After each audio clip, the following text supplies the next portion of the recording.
তাপপ্রবাহের মধ্যে জমে উঠেছে উপজেলা নির্বাচনের প্রচার। প্রার্থীরা ভোটারদের দ্বারে দ্বারে যাচ্ছেন, ভোট চাইতে দিচ্ছেন নানান প্রতিশ্রুতি। উপজেলা নির্বাচনের প্রথম ধাপে 147টি উপজেলায় ভোট হবে 8ই মে। ভোটের দিন যতই ঘনিয়ে আসছে ততই ব্যস্ততা বাড়ছে প্রার্থীদের। নানা প্রতিশ্রুতিতে ভোটারদের মন জয়ের চেষ্টা করছেন তারা। প্রচারণার পাশাপাশি আচরণবিধি লঙ্ঘনের অভিযোগ আসছে। বিভিন্ন স্থানে হয়রানির অভিযোগ করেছেন অনেক প্রার্থী।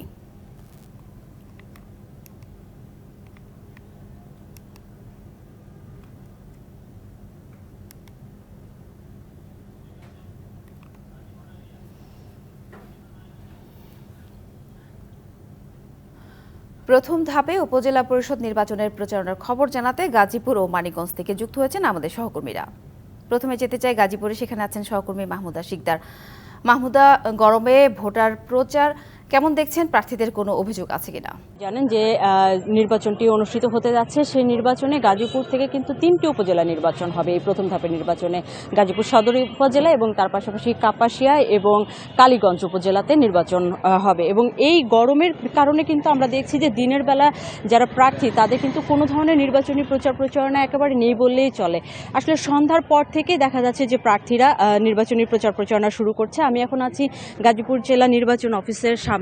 আমি এখানকার যিনি নির্বাচনী কর্মকর্তা আছেন, আমি তার কাছে একটু জানতে চাইব যে এই যে নির্বাচন, 3টি উপজেলা যেহেতু নির্বাচন এবং আওয়ামী লীগ থেকে বা কোনো দলীয় প্রতীক নেই, স্বতন্ত্রভাবে যে যার মতো করে নির্বাচন করছে, সেই ক্ষেত্রে আপনি নির্বাচনী পরিস্থিতি কেমন দেখছেন এবং আইন শৃঙ্খলা বাহিনীর যে ভূমিকা সেটি নিয়ে আপনারা কি ব্যবস্থা গ্রহণ করেছেন? ধন্যবাদ আপনাকে। আপনি জানেন যে প্রথম ধাপে গাজীপুরের 5টি উপজেলার মধ্যে 3টি উপজেলা তফসিল ঘোষিত হয়েছে। এখানে আমরা প্রার্থীদেরকে গত 23 তারিখে প্রতীক দিয়েছি। ওনারা প্রতীক পাওয়ার পরে নির্বিঘ্নে প্রচারণা চালিয়ে যাচ্ছেন। এখানে চেয়ারম্যান পদে এবং ভাইস চেয়ারম্যান, মহিলা ভাইস চেয়ারম্যান পদে 3টি উপজেলায় 34 জন প্রার্থী রয়েছেন। ওনারা নির্বিঘ্নে প্রচারণা চালিয়ে যাচ্ছেন। আমাদের নির্বাহী ম্যাজিস্ট্রেট আচরণ বিধিমালা দেখার জন্য নিয়োগ করা হয়েছে এখানে। আর প্রার্থীরাও আমরা দেখেছি যে আমাদের আচরণ বিধিমালা মেনে চলছেন। এবারে আপনি জানেন যে নতুন কিছু বিষয় রয়েছে আচরণ বিধিমালায়, যেমন রঙিন পোস্টার করতে পারবে, সাদা কালোও করতে পারবে, ব্যানার করতে পারবে।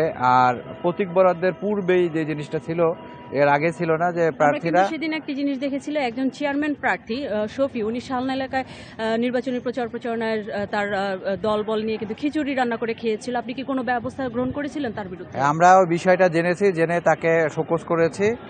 উনি শোকজের জবাব দিবে আশা করি।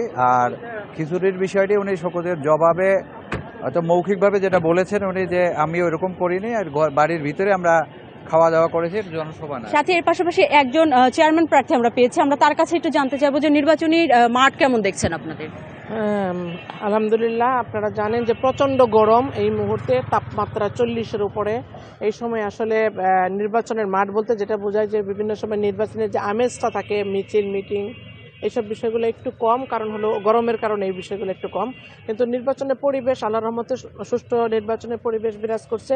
প্রত্যেকটি প্রার্থী তার নিজস্ব ইস্তেহার, যেটা নির্বাচনী ইস্তেহার, সেটা প্রচার করছে, মানুষের ভোটারদের ধারে ধারে যাচ্ছে। আমিও তেমনিভাবে একজন নারী প্রতিনিধি হিসেবে 5 বছর এই এলাকার জনপ্রতিনিধি ছিলাম। এর আগেও আমি বৃহত্তর সিটি কর্পোরেশন সহ ভাইস চেয়ারম্যান ছিলাম। সেই সব কারণে মানুষের কাছে যাওয়ার সুযোগ সুবিধা এবং পরিচিত মানুষজন পেয়েছি। মানুষের মধ্যে প্রচন্ড সাড়া পাচ্ছি। আশা করি যে মানুষ নিশ্চয়ই। জি, সাথে আপনি শুনছিলেন যে আসলে নির্বাচনী যে গরমের কারণে নির্বাচনী প্রচারণা একটু বাধা সৃষ্টি হচ্ছে। এছাড়া এখন পর্যন্ত গাজীপুরে 3টি উপজেলায়। মাহমুদা, ধন্যবাদ অনেক। এবার মানিকগঞ্জের খবর জানবো সহকর্মী আশরাফুল আলমের কাছ থেকে। আশরাফুল, জানাবেন যে এই গরমে ইতিমধ্যে আমাদের আগের সহকর্মী যেমনটা জানাচ্ছিলেন যে গরমের কারণে কিছুটা হলেও ভাটা পড়েছে প্রচারণায়। তো আপনার এখানকার কি অবস্থা, সেখানকার পরিস্থিতি জানাবেন। পাশাপাশি এই গরমের সময়টাতে কোন সময়টা আসলে বেছে নিচ্ছেন প্রচারণায় প্রার্থীরা? সাথী, আপনি যেমনটি বলছিলেন যে আসলে প্রচন্ড গরমের কারণে কিন্তু গাজীপুরের মতো মানিকগঞ্জেও কিন্তু প্রভাব পড়েছে প্রচারণার ক্ষেত্রে। তো আমরা আমাদের এই প্রথম ধাপের নির্বাচনে মানিকগঞ্জের সিংগাইর ও হরিরামপুর 2টি উপজেলাতে নির্বাচন অনুষ্ঠিত হচ্ছে। তো আমরা যেটা প্রার্থীদের সাথে কথা বলে এবং খোঁজখবর নিয়ে যেটা জানতে পেরেছি যে আসলে প্রচারণার ক্ষেত্রে তারা বিকেল থেকে রাতের ভাগই তারা বেশি সময়টা প্রচারণার কাজে ব্যয় করছেন। কারণ যে প্রচন্ড গরম, এই প্রচন্ড গরমের মধ্যে কিন্তু তারা প্রচারণায় বের হওয়াটা তাদের জন্য কষ্টকর হয়ে যাচ্ছে। তো আমরা এখানে এই মুহূর্তে আছি মানিকগঞ্জের হরিরামপুর উপজেলাতে। সেই হরিরামপুর উপজেলাতে এখানে একজন প্রার্থী রয়েছেন। এই দুইটি উপজেলার মধ্যে সবচেয়ে কনিষ্ঠ যে প্রার্থী বাংলাদেশ আওয়ামী ছাত্রলীগের যে কেন্দ্রীয় কমিটির সহসভাপতি সাদ্দাম হোসেন, আমরা তার সাথে কথা বলবো। আচ্ছা, আপনি আমাদেরকে একটু বলবেন যে আসলে যে আপনার প্রচারণা করছেন কেমন সাড়া পাচ্ছেন এবং এই গরমের কারণে আপনাদের আসলে কতটুকু সমস্যা হচ্ছে? জি, আসলে ধন্যবাদ আপনাকে। আসলে দেখেন, ষষ্ঠ উপজেলা পরিষদ নির্বাচনের প্রথম ধাপে আমাদের হরিরামপুর উপজেলা পরিষদের নির্বাচন। আপনারা জানেন এই সময় যে তাপদাহ, এই তাপদাহের মধ্যে মানুষের মধ্যে যাওয়া এবং মানুষ বাইরে থাকা অনেক কষ্টের। আসলে তারপরে আমাদের প্রচার কার্য নির্দ্বিধায় চলছে, নিঃসংকোচে চলছে। আমরা মানুষের দ্বারে দ্বারে যাচ্ছি, জনসংযোগ করছি।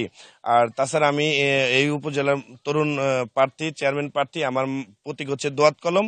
আমি ঢাকা বিশ্ববিদ্যালয়ে পড়াশোনা করে এই উপজেলা ছাত্রলীগের রাজনীতির মাধ্যমে আমার হাতে করি এবং ঢাকা বিশ্ববিদ্যালয়ে পড়াশোনার মাধ্যমে আমি কেন্দ্রীয় ছাত্র রাজনীতির সাথে জড়িত।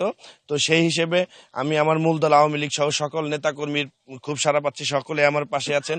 আমার এই উপজেলার বিভিন্ন ইউনিয়নের চেয়ারম্যান মেম্বার বৃন্দ আমার পাশে আছেন এবং সাধারণ জনগণের প্রবল সাড়া পাচ্ছি আমি। সেক্ষেত্রে আমি বলবো যে আমি জয়ের ক্ষেত্রে 100% আশাবাদী।